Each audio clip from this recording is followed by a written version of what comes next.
Nahaharap sa reklamong katiwarian ang mayor ng Babantarlac na si Alice Guo. Isinapayan ng DILG kaugnay sa opera'y pagkakasabot niya sa Dirade na Pogo Hub sa kanyang bayan. Mukhang ordinaryong opisina sa unang tingin.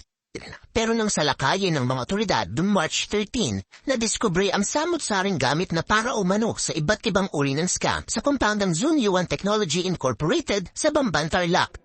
Mahigit 600 Pilipino at dayuhan ang nasagip sa raid na ikinasahan ng makatakas ang isa pang Vietnamese doon at nagsumbong ng pananakit at illegal detention. Sa loob ng nasa 10 ektaryang compound na may 36 na gusali, nakita rin ang mga swimming pool, luxury cars at mga tunnel. Kalaunan, lumutang ang posibilidad na may ugnayan din ito sa hacking ng government website sa bansa.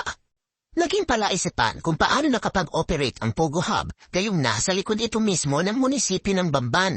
Sa investigasyon ng Presidential Anti-Organized Crime Commission, naungkat ang koneksyon dito ni Bamban Mayor Alice Guo.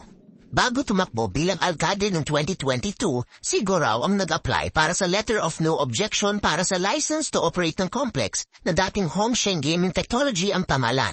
Ang Hongsheng Gaming Technology ni-raid din noong February 2023. Lumabas ding naging incorporator si Guo ng Baofu Land Development Incorporated, ang may-ari ng lupang kinatatayuan ng ni-raid na Pogo. Nitong May 24, inireklamo ng DILG si Guo ng graft o patiwalian sa ombudsman dahil sa pagbibigay ni Guo ng business permit sa Hongsheng kahit kulang ang requirements at expired na lisensya mula sa PAGCOR. Ayon kay DILG Undersecretary Juan Victor Llamas sa panayam ng GMA Integrated News, dapat ni-revoke ni Guo ang business permit ng Hongsheng.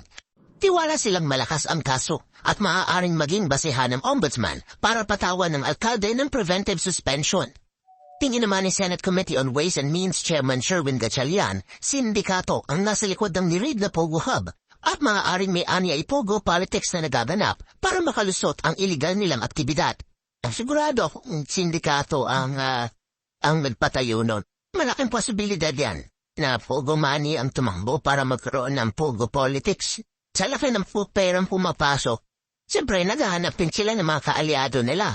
Sabi nila kung ang pinakamaganda siguro ay maglagay na tayo ng tao sa gobyerno sa gobyerno para maproteksyonan tayo. Hindi malayo yung mga ganun na teorya. Sinusubukan pa naming makuhaan ang panig si Guo, pero dati na niyang itinangging sangkot siya sa operasyon ng Pogo Hub. Bagamat umami noon na dati siyang incorporator ng Baofu, nag-divest na raw siya dito bago pa tumakbo mayor ng 2022.